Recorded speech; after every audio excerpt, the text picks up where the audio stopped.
ইসরায়েলে হামলা চালিয়েছে ইরান, আর এ কারণে আমেরিকা আবার নিষেধাজ্ঞা দিয়েছে। ইরানের ড্রোন তৈরির সাথে জড়িত 16 ব্যক্তি, 2টি সত্তার উপরে নিষেধাজ্ঞা দিয়েছে ট্রেজারি ডিপার্টমেন্ট। ব্রিটেন এবং আমেরিকা, তারপরে G7। তো এইসব নিষেধাজ্ঞার প্রভাব কতটা ইরানের উপরে পড়বে অর্থনৈতিকভাবে? এখন এই স্যাংশনের তেমন তো নাই, এটার মূলত সিম্বলিক। আমি কোন দলে আছি সেটাই খালি বুঝা। আপনি বলতে চাচ্ছেন যে এটি তাহলে তাদের উপরে তেমন কোনো প্রভাব ফেলবে না?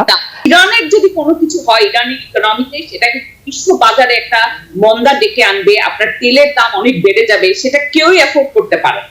আমেরিকা এই ইলেকশন ইয়ারে পারে না, এবং সারা পৃথিবীতেও পারে না। ইসরায়েলে হামলা চালিয়েছে ইরান, আর এ কারণে আমেরিকা আবার নিষেধাজ্ঞা দিয়েছে।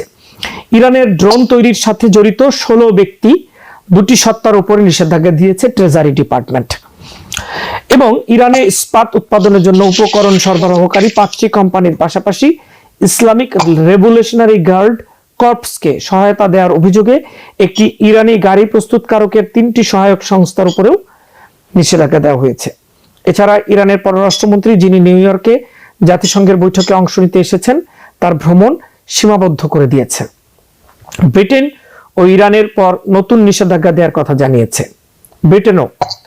এদিকে ইতালির কাপ্রি শহরে G7 পররাষ্ট্রমন্ত্রীদের সম্মেলনেও ইরানের উপর নিষেধাজ্ঞা আরোপের বিষয়ে আলোচনা হয়েছে। তো এই ব্রিটেন এবং আমেরিকা, তারপরে G7। তো এইসব নিষেধাজ্ঞার প্রভাব কতটা ইরানের উপরে পড়বে অর্থনৈতিকভাবে, এবং তারা তাদের ভবিষ্যৎ সক্ষমতা, তারা তো আক্রমণ করলো, কিন্তু এর তো সবকিছুরই তো প্রতিক্রিয়া থাকে, পাল্টা প্রতিক্রিয়া। সেই প্রতিক্রিয়ায় কতটা তারা নিজেদেরকে, মানে তাদের উপর প্রভাবটা কি প্রফেসর পাটোয়ারি? না, এটা আপনি ঠিকই বলেছেন যে আপনার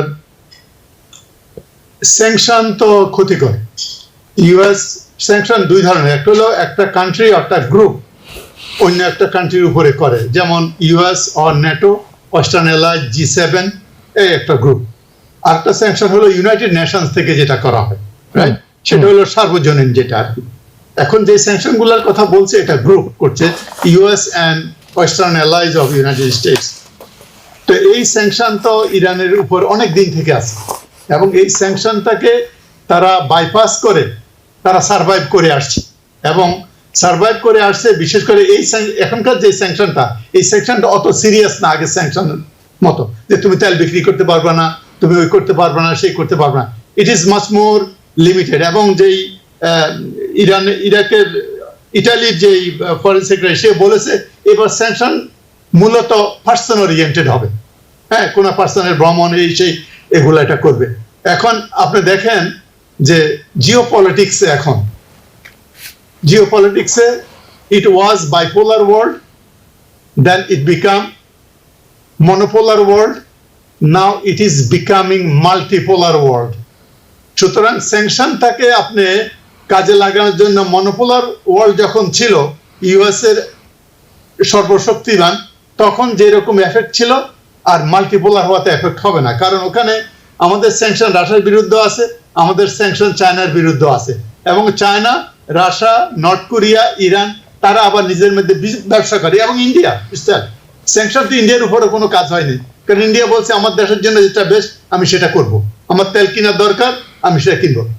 আমি মনে করি এই স্যাংশনটা সিম্বলিক, কারণ ইউনাইটেড স্টেটসকে একটা পজিশন নিতে হবে, তার গ্রেটেস্ট অ্যালাই যে ইসরায়েল, তাকেও দেখাইতে হবে ইসরায়েলের জনগণকে যে হ্যাঁ, আমেরিকা আপনাদের সাথে আছে, তোমাদের সাথে আছে, দেখো না আমরা এই স্যাংশন গুলো দিয়েছি, রাইট? কিন্তু স্যাংশন গুলোর এফেক্ট কতটুকু হবে আমার মনে হয় না it will be any serious effect.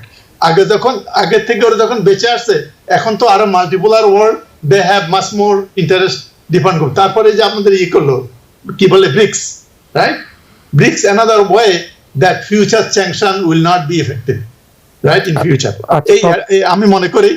তবে এটা সিম্বলিক, এটা ইউএস কে দিতে হয়েছে কারণ political reason, geopolitical reason. Professor Mehnaz Momen, এখানে আরো দুটো জিনিস আমি যোগ করতে চাই। আমার কাছে মনে হচ্ছে যে আমেরিকা স্যাংশনকে পলিটিক্যাল টুল হিসাবে এত অতি ব্যবহারের ফলে এর কার্যক্ষমতাও কমে গেছে।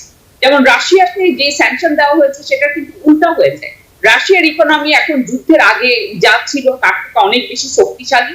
আচ্ছা, এটার সাথে সাথে আরো দুটো জিনিস আছে, যে ইরানের কিন্তু অনেক বড় শক্তি, ইরানের নিজের তেল আছে এবং Iran strait of Hormuz control করে।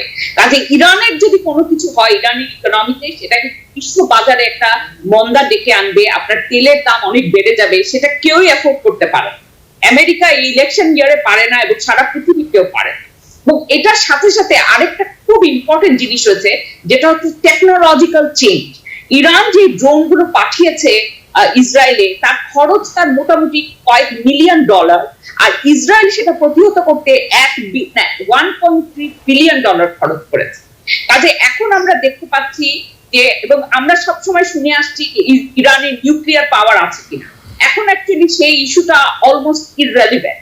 ইরানের নিউক্লিয়ার ক্যাপাবিলিটি থাকুক না থাকুক, ইরান যে মিসাইল গুলো ডেভেলপ করেছে, এবং এটাও কিন্তু খুব ইম্পর্টেন্ট, হোম গ্রোন মিসাইল, তাদের মিসাইল কিন্তু তাদের নিজের টেকনোলজি, সেই মিসাইল গুলো কিন্তু অনেক শক্তিশালী এবং নিউক্লিয়ার ক্ষমতা ছাড়াও তারা বিপুল পরিমাণে শক্তিশালী। এবং এখন এই চেঞ্জটার কারণে আমেরিকার এক নম্বর কথা যে মাল্টিপোলার ওয়ার্ল্ড, সেটা তো হয়ে গেছে, রাশিয়া চায় না। এবং যুদ্ধে যে আমেরিকার প্রচন্ড শক্তি ছিল, যেটা আপনার অনেকটা কি বলবো, মানে ট্যাঙ্ক তৈরি করা, F-35 এসব, এইসব শক্তিটা এসছে, কিন্তু এখন অনেক বেশি অ্যাজাইল, অনেক ফ্লেক্সিবল। এই যে আপনার ইভেন হামাস, ইসরায়েল 6 মাস পরে হামাসকে কিন্তু দমন করতে পারে না। হামাস কিন্তু এখনো রোজ আপনার রকেট পাঠাচ্ছে ইসরায়েলের ভিতরে, এবং তারা যে সমস্ত হোম গ্রোন মিসাইল গুলো ইউজ করতে অনেক বেশি ক্ষতি করতে পারে নাই, কিন্তু ইনাফ ক্ষতি কিন্তু তারা করছে। এই ওয়ারফেয়ারেও একটা ভীষণ বড় চেঞ্জ হয়েছে। আজকে এই সমস্ত আপনার স্যাংশনের দিন আসলে চলে গেছে।